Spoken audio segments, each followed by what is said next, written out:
जय हिंद दोस्तों। आप सब कैसे हैं? मैं उम्मीद करता हूं कि आप सब अच्छे होंगे, घर में रह के अध्ययन कर रहे होंगे। और आज हम देखते हैं लोक सदन का अध्यक्ष। ब्रिटेन में जो संसद हमने पूर्व में पढ़ी थी, संसद के दो सदन होते हैं। एक होता है हाउस ऑफ कॉमन्स, एक होता है हाउस ऑफ लॉर्ड। तो अब हाउस ऑफ कॉमन्स या उसको लोक सदन भी कहते हैं। तो उसके अध्यक्ष के बारे में पढ़ेंगे कि उसके अध्यक्ष का चुनाव कैसे होता है, अध्यक्ष के बारे में परंपराएं क्या हैं, अध्यक्ष की शक्तियां क्या हैं। आइए देखते हैं। देखिए, लोक सदन का अध्यक्ष। ब्रिटेन में लोक सदन के अध्यक्ष को स्पीकर कहा जाता है, और स्पीकर माने होता है बोलने वाला। तो इसका मतलब ये था कि प्रारंभ में जब ये स्पीकर राजा और जनता के बीच में माध्यम कड़ी का काम करता था, वो जनता की आवाज़ को राजा के सामने रखता था। और ये जो कॉमन सभा है, ये केवल प्रार्थना पत्र प्रस्तुत करने वाली संस्था मात्र थी, और इसके द्वारा दिए गए प्रार्थना पत्रों को जो स्पीकर होता था वो राजा के पास लेके जाता था और राजा के सामने बोलकर सुनाता था। उसी समय से इसको स्पीकर कहा जाने लगा। तो ये पद बड़ा ऐतिहासिक है और प्रारंभिक काल से ही चला रहा है। परंतु आज एक नया परिवर्तन, वर्तमान समय में नया परिवर्तन हुआ है कि अब जो लोक सदन है केवल प्रार्थना पत्र की संस्था नहीं रह गई है, बल्कि वह लोक संप्रभुता का प्रतीक और उसका संरक्षक है। इसलिए स्पीकर उस संस्था का अध्यक्ष है। तो स्पीकर का पद बहुत महत्वपूर्ण है। और प्रमाण पत्रों से ज्ञात होता है कि 1936 में सर टॉमस फोर्ड हंगरी ने सबसे पहले इस पद को वैधानिक रूप से ग्रहण किया था।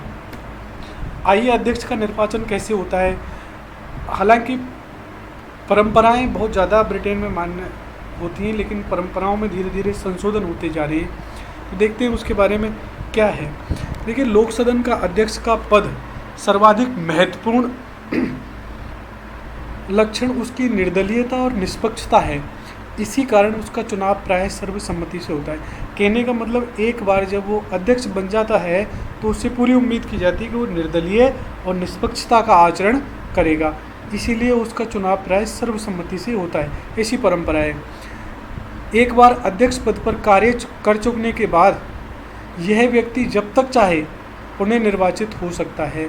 इसलिए कहा जाता है कि एक बार अध्यक्ष सदैव के लिए अध्यक्ष होता है। इस संबंध में यह भी परंपरा है कि महानिर्वाचन के अवसर पर, यानी जनरल इलेक्शन जब होते हैं, उसके अवसर पर अध्यक्ष को उसके निर्वाचन क्षेत्र से निर्विरोध ही लोक सदन का सदस्य निर्वाचित किया जाता है।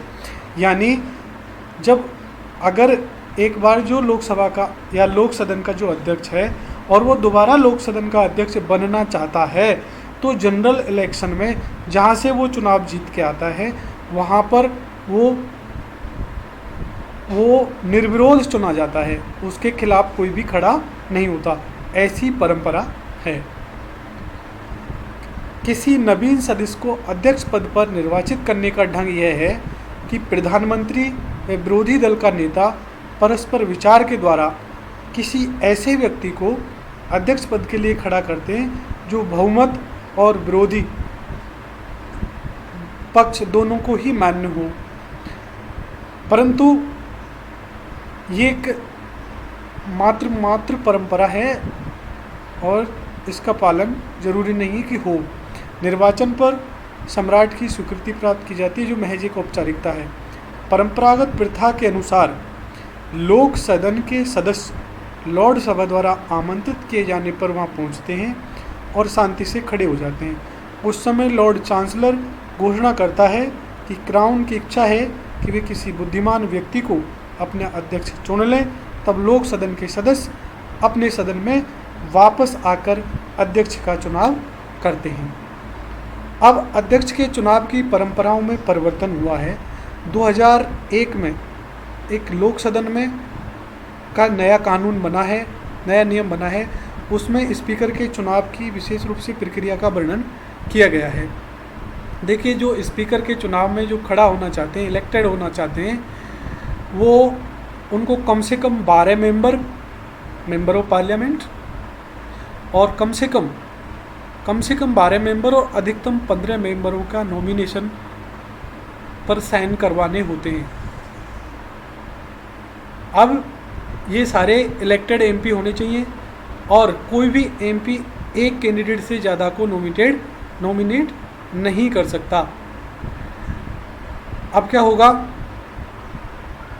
जब नॉमिनेशन हो जाएगा तो नॉमिनेशन क्लर्क और हाउस को दिया जाएगा और नॉमिनेशन के साथ और उसकी जो कैंडिडेट जो खड़ा होना चाहता है उसकी सहमति पत्र और नॉमिनेशन हाउस ऑफ कॉमन्स को दिए जाएंगे। ये जिस दिन इलेक्शन होगा उसके प्रातःकाल की कार्रवाई है। और उसके बाद दिन में 2:30 बजे फादर ऑफ हाउस के द्वारा, जब इलेक्शन होगा तो फादर ऑफ हाउस के द्वारा सदन की अध्यक्षता की जाएगी। या फादर ऑफ हाउस का मतलब है कि जो लोक सदन में जो सबसे सीनियर उम्मीदवार है उसको फादर ऑफ हाउस माना जाता है।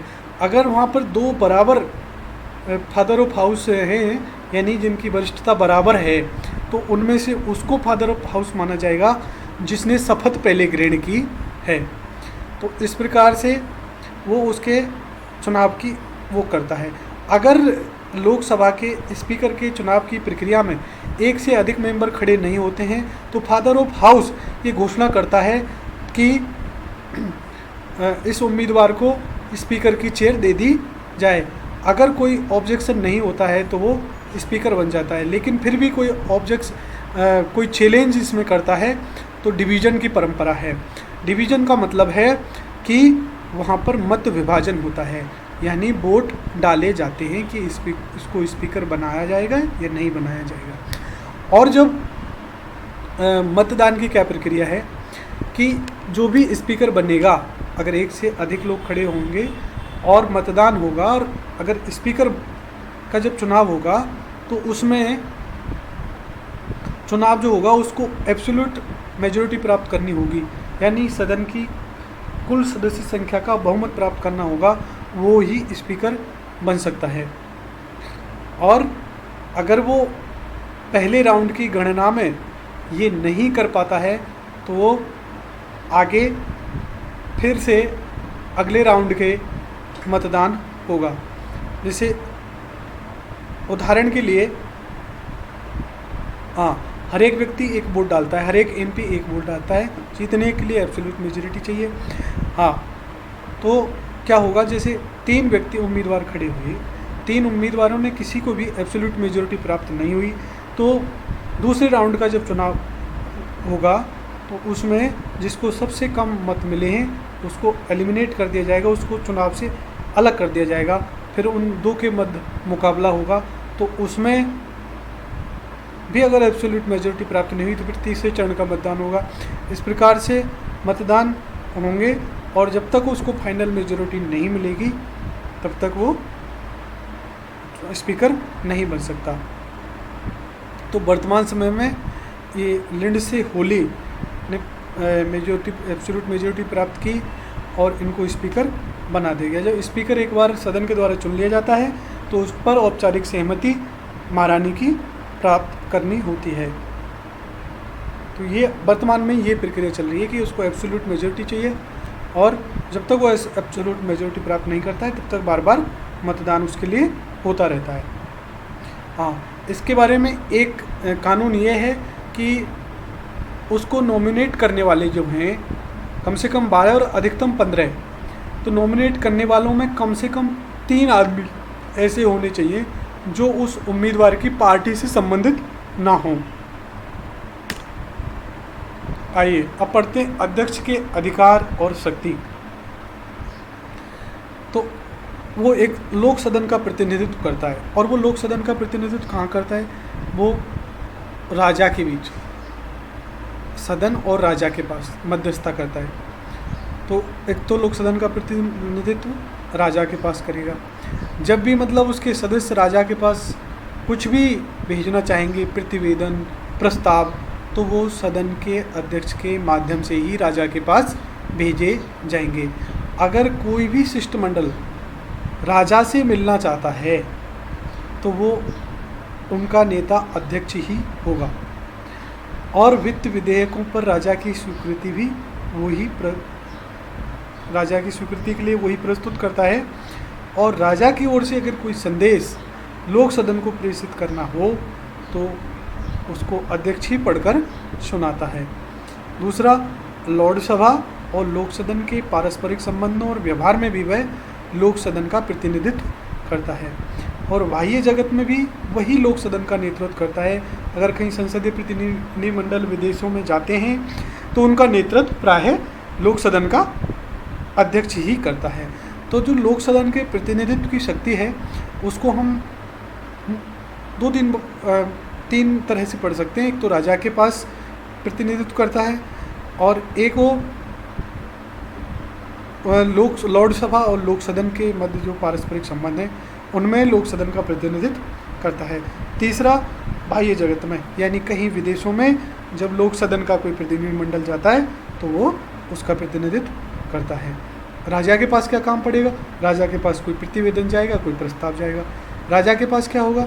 राजा के पास वित्त विधेयकों की स्वीकृति के लिए जाएंगे। जो ये सारे काम अध्यक्ष के माध्यम से ही होते हैं। आइए, लोक सदन की अध्यक्षता, उसका दूसरा जो सबसे महत्वपूर्ण काम है वो लोक सदन की अध्यक्षता है। पहला काम था लोक सदन का प्रतिनिधित्व राजा के पास करेगा, प्रतिनिधित्व करेगा लॉर्ड सभा के पास करेगा, और प्रतिनिधित्व करेगा विदेशों में। और लेकिन लोक सदन की अध्यक्षता जो उसका सबसे महत्वपूर्ण काम है और प्रमुख काम है जिसके लिए उसको चुना जाता है, तो वो लोक सदन के कोरम को सुनिश्चित करता है। जैसे लोक सदन का कोरम हम पूर्व में पढ़ चुके हैं 40 है, और लोक सदन की बैठकों का सभापतित्व करता है, वाद विवादों का संचालन करता है, व्यवस्था संबंधी नियमों की व्याख्या करता है, और बिना अध्यक्ष की अनुमति से कोई भी सदस्य भाषण नहीं दे सकता, ना ही किसी विधेयक के संबंध में अपने विचार प्रकट कर सकता। समस्त भाषण, वक्तव्य और प्रश्न उसी को संबोधित करके किए जाते हैं, और अध्यक्ष का निर्णायक मत देने का अधिकार है। किसी प्रश्न को या काम रोको प्रस्ताव को उस स्थिति में ठुकरा सकता है जब वह उन्हें सभा के नियमों के विरुद्ध समझता है। यदि वह देखता है कि संशोधन बहुत से हैं और समय बहुत कम है तो वो महत्वपूर्ण संशोधनों को छोड़कर सेध को अस्वीकृत कर देता है। इसको कंगारू समापन भी कहते हैं। तो अध्यक्ष सार्जेंट एट आर्म्स की सहायता से सदन में अनुशासन भी बनाए रखता है। लोक सदन की प्रतिष्ठा और गरिमा को बनाए रखने का अधिकार उसी का है। उसी की अनुमति के बिना कोई भी सदस्य को गिरफ्तार नहीं किया जा सकता। तो अध्यक्ष के रूप में उसके कितने महत्वपूर्ण काम हैं। एक तो सदन का कोरम है कि नहीं, यानी सदन की बैठक हो सकती है कि नहीं ये सुनिश्चित करना, और फिर बैठकों का सभापति, बैठकों में फिर वाद विवादों का संचालन, यानी पहले कौन बोलेगा इस क्रम का भी निर्धारण, फिर व्यवस्था के नियमों की व्याख्या करता है, भाई ये व्यवस्था है। उसके बाद भाषणों की अनुमति देता है कि ये सदस्य बोलेगा, ये नहीं बोलेगा। फिर जो भी कोई बोलेगा तो अध्यक्ष को संबोधित करके ही बोला जाता है। और किसी भी मामले पर सबसे महत्वपूर्ण है निर्णायक मत। निर्णायक मत का यहाँ पर मतलब ये है कि लोक सदन का अध्यक्ष उसी स्थिति में मतदान करेगा जब पक्ष और विपक्ष में टाई हो जाए, यानी बराबर की स्थिति में मतदान हो तो वो निर्णायक वोट का ही प्रयोग करेगा, वैसे नहीं करेगा। और अध्यक्ष से उम्मीद की जाती है वो निष्पक्ष बर्ताव करे। ये अध्यक्ष के रूप में काम है। और तीसरा है वो लोक सदन का प्रशासन। अध्यक्ष, जिसे लोक सदन का अध्यक्ष वो लोक सदन का सर्वोच्च अधिकारी है, तो वहाँ के प्रशासनिक विभाग का भी प्रधान होता है, जिसे लोक सदन का स्पीकर का विभाग भी कहा जाता है। अब वर्तमान में अब अध्यक्ष की स्थिति क्या है, तो लोक सदन का अध्यक्ष सदन की कार्यवाही को निष्पक्षता और न्यायपूर्ण ढंग से संपादित करता है। जैसे आप कभी भी भारत में भी अगर आपको देखनी चाहिए लोकसभा, राज्यसभा, विधानसभा की कार्यवाही, वर्तमान समय में विधानसभा का सत्र चालू है, अगर उसको देखेंगे तो वर्तमान में सीपी जोशी विधानसभा के स्पीकर हैं, और वो किस ढंग से काम करते हैं, कितनी शक्ति उनके अंदर सदन में है, ये अगर आप आपको पता चल जाएगा जब आप सदन की कार्यवाही देखेंगे। तो उस सदन की कार्यवाही का संचालन किस निष्पक्षता और न्यायपूर्ण ढंग से करते हैं। वो वाद विवाद का संचालन करवाते हैं और निष्पक्षता का भी उदाहरण प्रस्तुत करते हैं। जैसे 2 दिन पहले एक सदन में कार्यवाही हुई राजस्थान विधानसभा में, तो उसमें जो स्पीकर का भूमिका थी वो बड़ी ही देखने लायक थी।